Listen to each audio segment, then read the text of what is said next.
The desert wind moved like a whisper over bones, dry, relentless, and somehow still sorrowful. Naima Rose stood at the edge of Sector 7 scrapyard, the twin suns of Caldera beginning to dip below the jagged horizon. Behind her, towers of twisted metal and fractured solar glass shimmered like broken mirrors. The desert was cruel, but not cruel enough to hide its secrets. Her gloved hand dropped the half-rusted coil she'd been holding. In its place, her eyes had locked onto something unexpected. A body. Not flesh. Not human. Metal, or at least, mostly. Slumped beside one of the water exchange terminals. Thin-limbed, joints exposed like old clockwork, panels missing or cracked open like a discarded toy. A dim, barely functioning core light pulsed within its chest, so faint it might have been mistaken for an afterimage of the sun's. What the hell? She approached cautiously. Desert rats, both the literal kind and the circuit-hacked kind, were known to plant traps. But this one didn't move. Didn't even twitch as her boots crunched toward it. "Hey," she said, voice dry from the heat. "You alive in there?" No response. She crouched, brushed sand off its chest panel. Underneath the layer of dust and sun-bleached decay was something elegant. Not just a bot. Something older. Designed with care, not function. There were markings beneath the plating, flowing lines, almost floral, etched into the surface. Its head lolled sideways. And Naima felt it, ridiculous as it seemed, something like grief pulsing through the air. Not hers. Its. She stood back up, pulled the canteen from her belt, stared at it. 2 days left of water until the next ration run. Not much. Barely enough for her and the cat. But the bot's optics, dull and cracked, flickered for just a second when she moved. Somewhere in the back of her mind, an instinct she'd learned to ignore stirred. Don't do it, logic warned. Let it go. But kindness wasn't about logic. Not really. She unscrewed the canteen, poured 3 long streams over the creature's throat seam and exposed vocal panel. Maybe it would short. Maybe it would just soak into the dirt and be wasted. But after the 3rd stream, a sound escaped from it. A breath. Synthesized, old, broken. You remembered. Naima stepped back, startled. What? No answer. The light in its chest flared once, then dulled. Its head dropped. Silent again.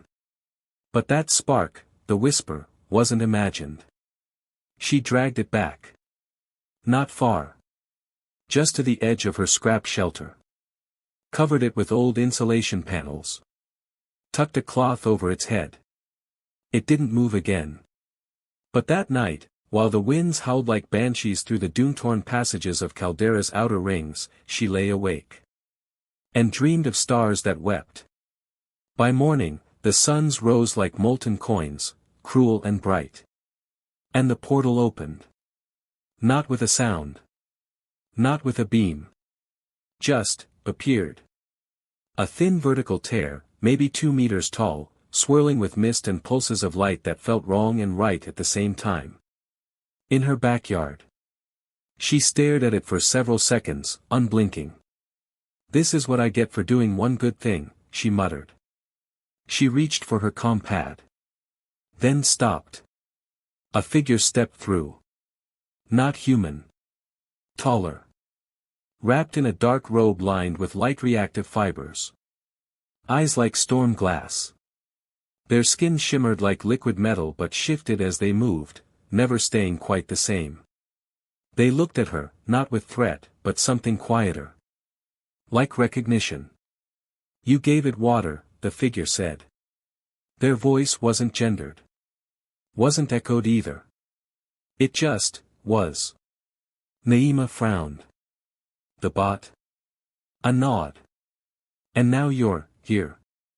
Another nod. Slower. "Who are you?" she asked. They stepped closer, their boots never quite touching the sand. Someone who has waited for this act longer than you can imagine. Waited for what?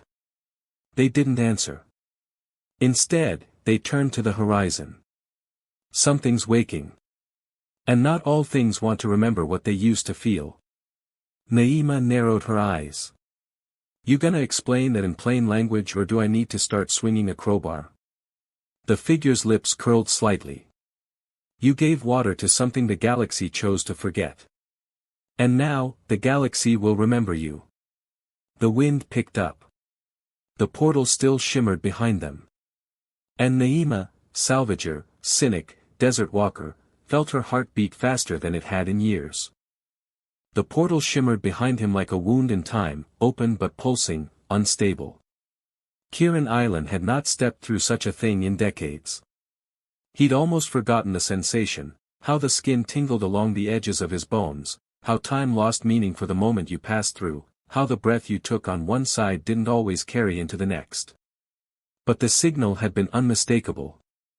The act, even more so.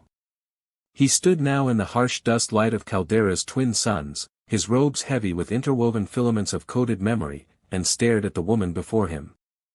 Not a diplomat. Not a soldier. Not even a systems engineer. Just a human. Tired eyes. Sun-chapped lips. Clever hands. And a heart that had done something most species no longer remembered how to do. She gave water to a dying machine. Not because she knew what it was. But because it had looked thirsty. You're not from around here, she said again, this time with her hand clearly resting on a rusted plasma saw by the workshop door. Kieran turned his head slightly. No. She waited for more. She didn't get it. He watched the emotions flicker across her face, suspicion, irritation, a flicker of fear, and, buried under it, something raw. Grief? Loneliness? He wasn't sure yet. He wasn't used to reading humans anymore. He wasn't used to reading anyone. You said the bot I found mattered, she said finally, stepping closer. You gonna explain that now, or do you just break into people's backyard dimensions for fun? A smile tugged at his lips, not because he was amused, but because something about her honesty felt real. Grounding. You activated a remnant, he said simply. The first one in over 70 years. Her brow furrowed. I gave it water. Yes, he said. And it remembered what it was. Before. The Venerii were once the most emotionally advanced species in the Seven Spiral Alliance. Not telepathic, exactly. Not empathic in the soft, wooing way humans described in books. They didn't read feelings. They resonated with them. A Venerii child could sing a tune in perfect harmony with a grieving widow's heartbeat, or synchronize their breath with a creature that had never known kindness and soothe it back into stillness. Kieran had been one of the few trained as a harmonic keeper, taught to anchor systems of emotional code within ancient AIs that were built not for warfare, but memory. But then came the burnings. The Severance Wars. And the code keepers were lost. The remnant bots, vessels of love, empathy, memory, were outlawed. Corrupted. Buried. He never thought he'd see one again. Until a blip on a dead channel, in a dead system, flickered into life with 3 unmistakable pulses. 3 pulses of gratitude. Water. Help. Hope. What's your name? She asked, arms crossed. Kieran, he said. Kieran Island. Naima. I know. That made her narrow her eyes again. Creepy. He nodded. Yes. Probably. The silence stretched.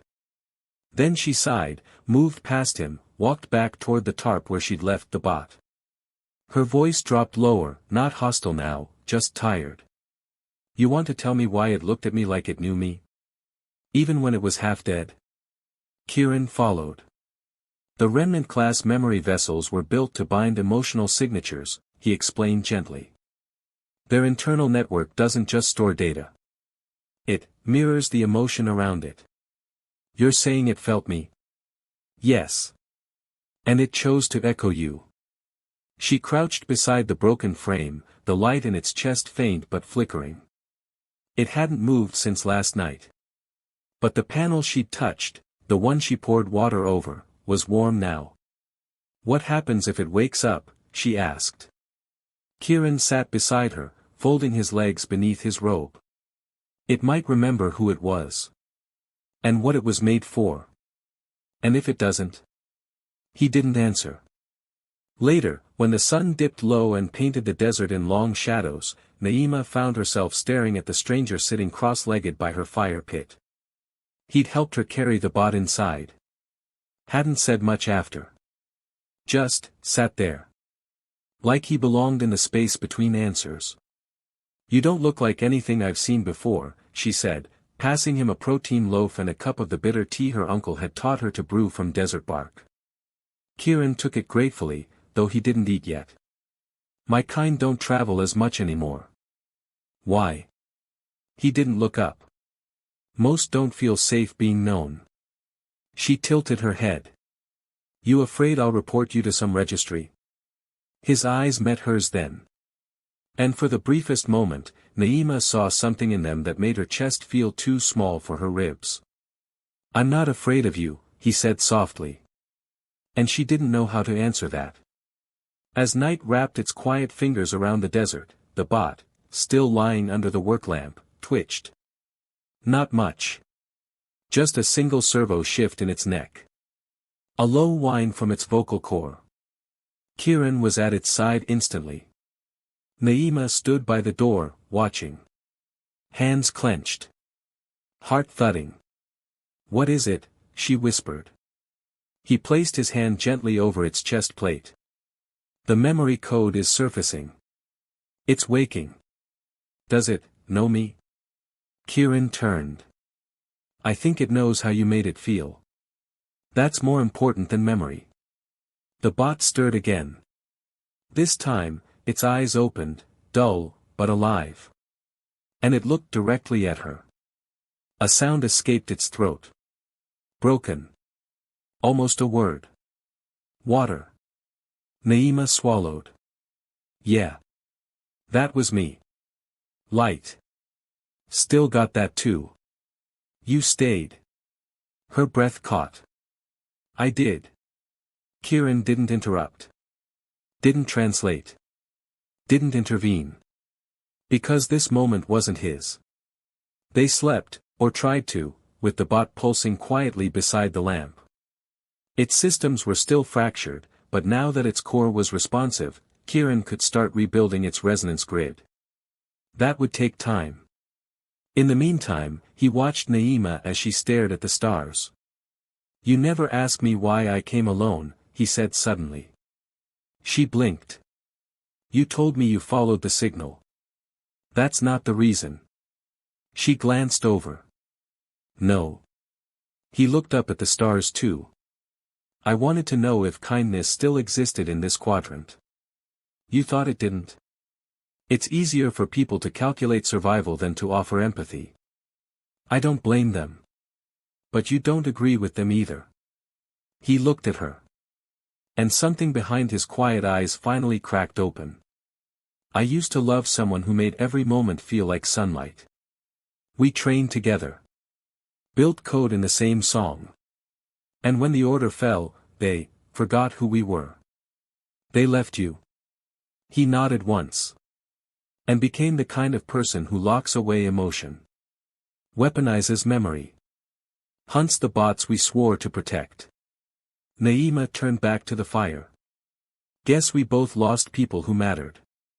Kieran said nothing. But he sat closer. Just enough that his shoulder brushed hers. By morning, the portal shimmered again, not in her backyard this time, but above the scrap fields. And it wasn't just one. 3. Tearing through skyspace like cracks in glass. Kieran stood immediately, face hardening. They're here. Who's they? Those who want to claim what you saved. The bot stirred again, louder this time. A burst of warning pulses blinked from its chest. Naima grabbed her bag. Then we better move.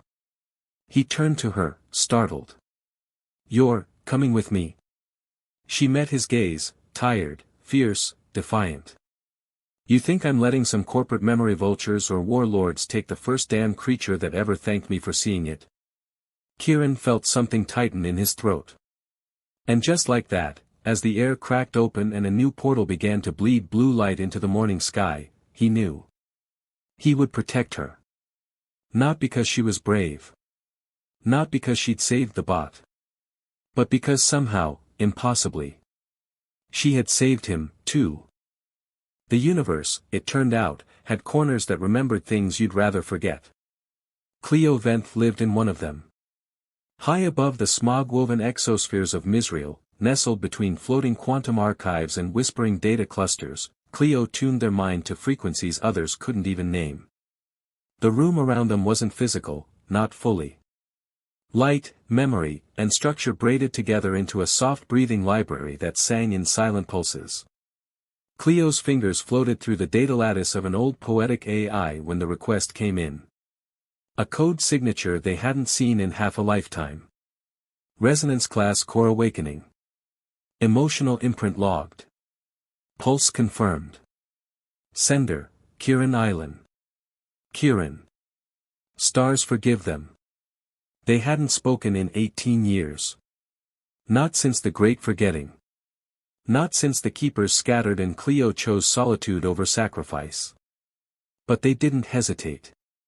They blinked twice. The request window expanded. And with one whisper of agreement, the archive folded its layers and spat them out into the world again. Cleo stepped into solid matter for the first time in 5 years. And the stars greeted them with fire. Naima didn't know what she expected. Maybe someone old, gray, floating in a robe of equations. Instead, the person who appeared at the mouth of their temporary shelter looked like a thought sculpted from shadowlight, short-cropped white hair with faint gold threads, dark copper skin with organic synth glow beneath the surface, half their face structured with delicate crystal veins pulsing like starlight trapped in glass. They looked young and ancient all at once. They looked tired. You must be Cleo, Naima said as the stranger stepped through the security layer. They gave a small nod. And you are the one who made a machine remember how to feel. Naima blinked. I gave it water. Same thing, Cleo replied. The shelter was temporary, a geothermal hideaway beneath the ridge of a long-dead planetary scar.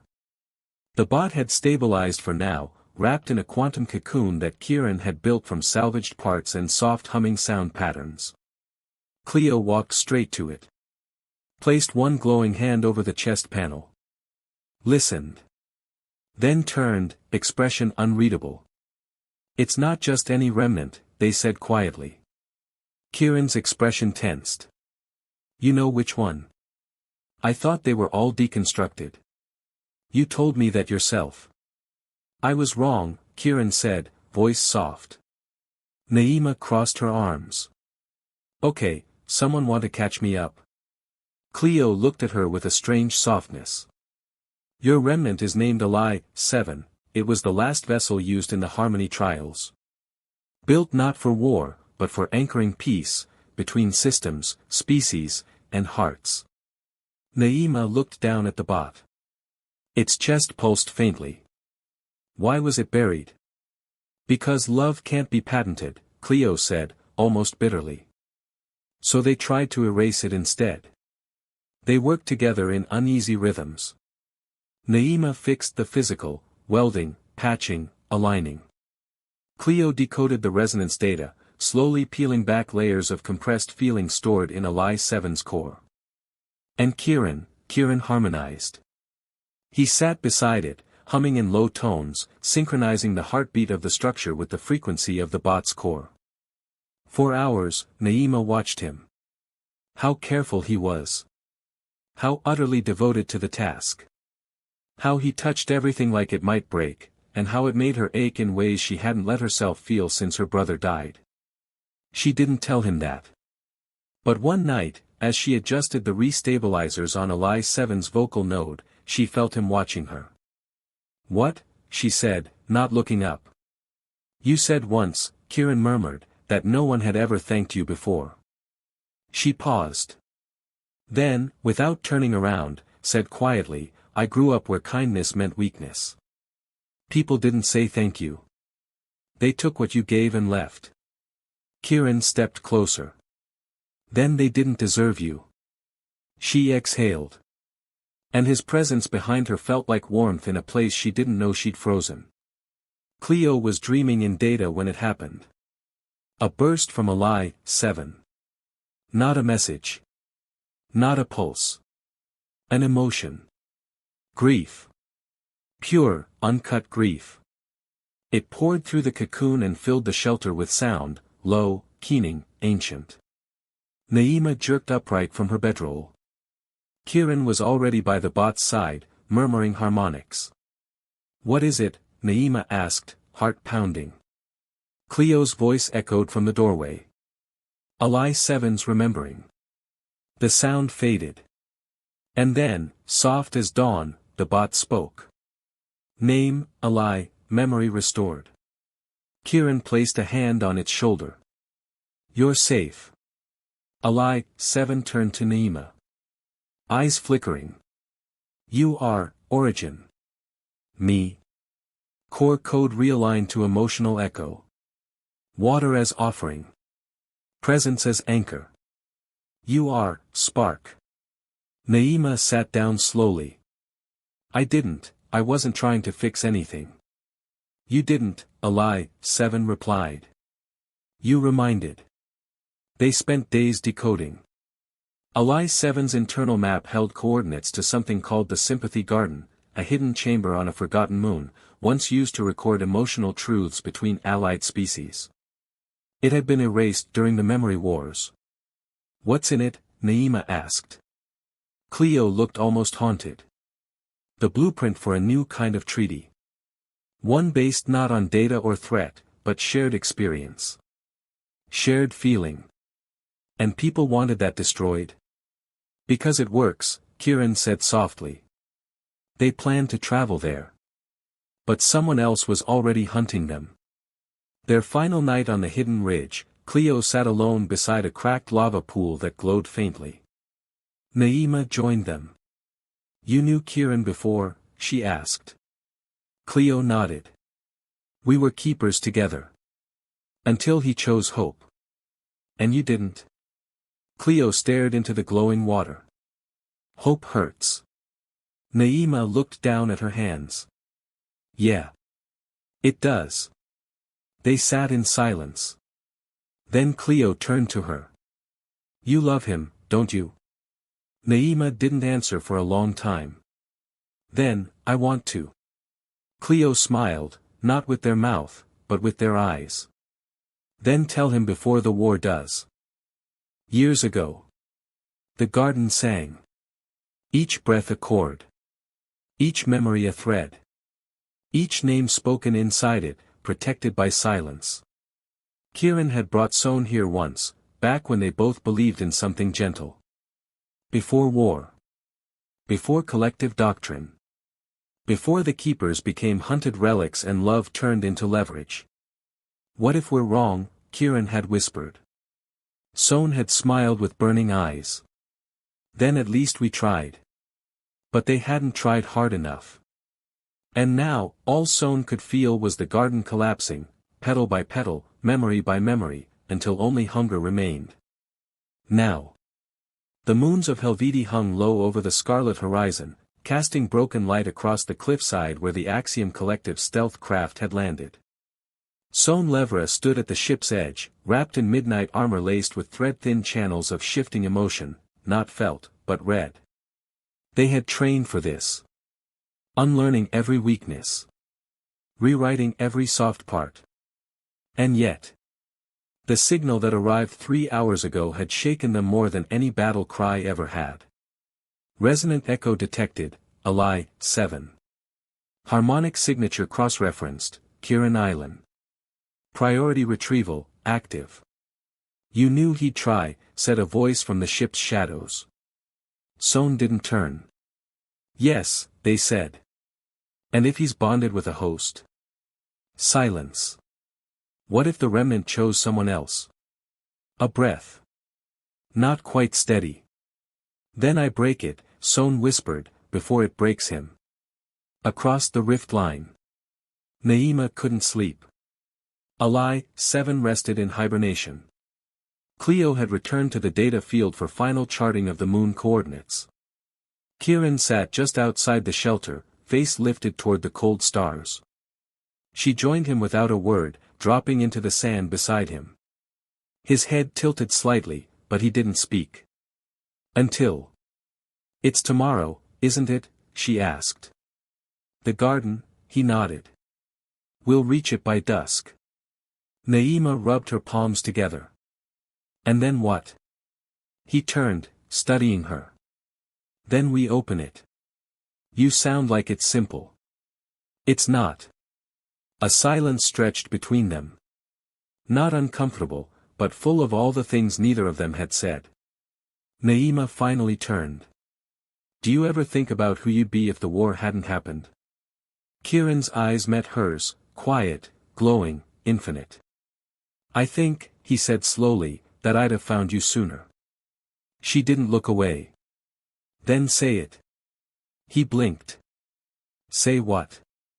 Whatever it is that's been burning holes behind your teeth every time you look at me. His breath caught. And for once, he didn't retreat into silence. I think you remind me what it's like to matter, he whispered.